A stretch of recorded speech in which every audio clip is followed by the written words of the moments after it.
In this lesson, we'll add a way for our player to count the collectibles he has picked up.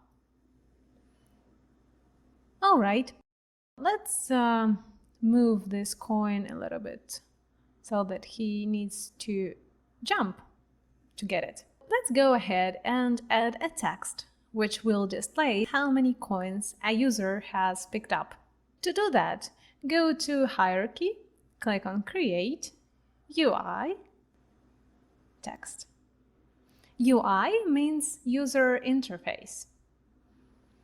All right, so we see that we have Canvas, Text, and Event System here. So the text is a child of Canva.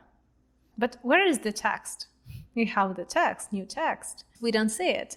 All right, let's click on it and press F button. Oh, here it is.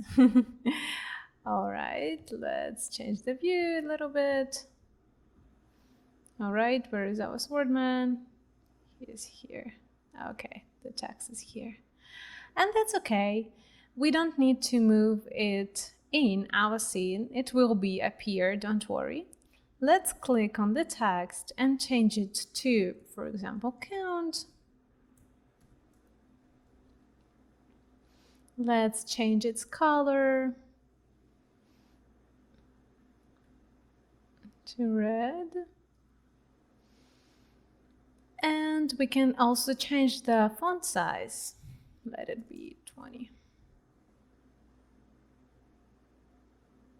All right, now let's change its position on canvas. To do that, find the rect transform, click here, press Shift plus Alt, and choose any position you want. Now let's go back, now let's save it and go back to our script. First of all, to use user interface, we need to add a new library.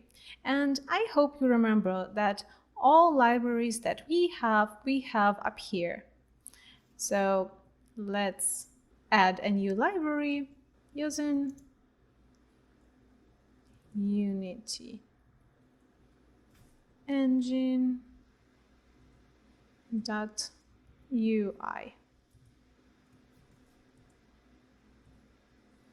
Next, let's declare two variables.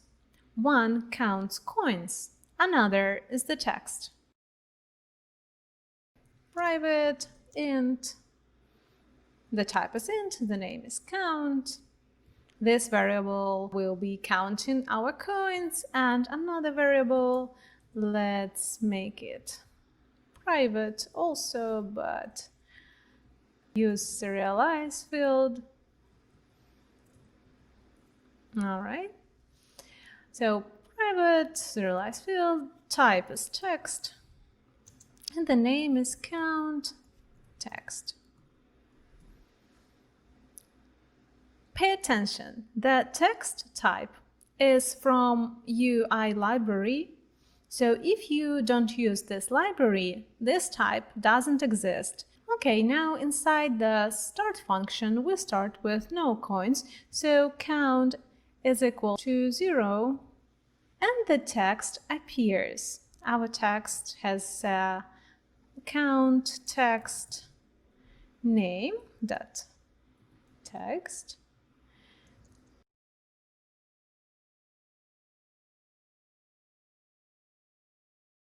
I use count text variable, which I have created before, count, and how many coins. And this number, how many coins, should be displayed as a string. Next, let's collect the coins.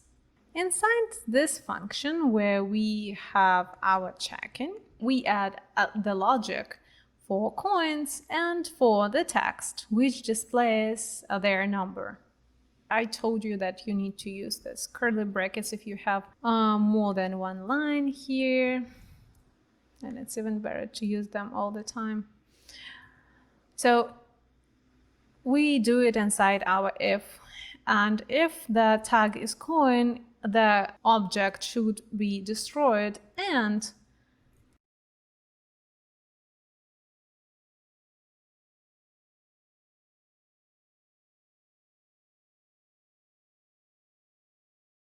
all right, let's save it. All right, but before we test it, don't forget to find our script. Where is it? Movement script. And we have our count text here. So let's drag and drop our text right here. All right, let's test it. 1,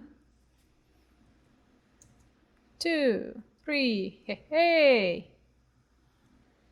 And that's pretty it. But I'd like to show you one bad thing we have done in our script.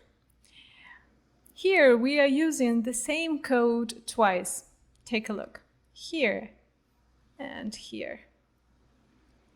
So that's not good. The better way to fix it is to create a new function and call it just twice instead of writing the same code again and again.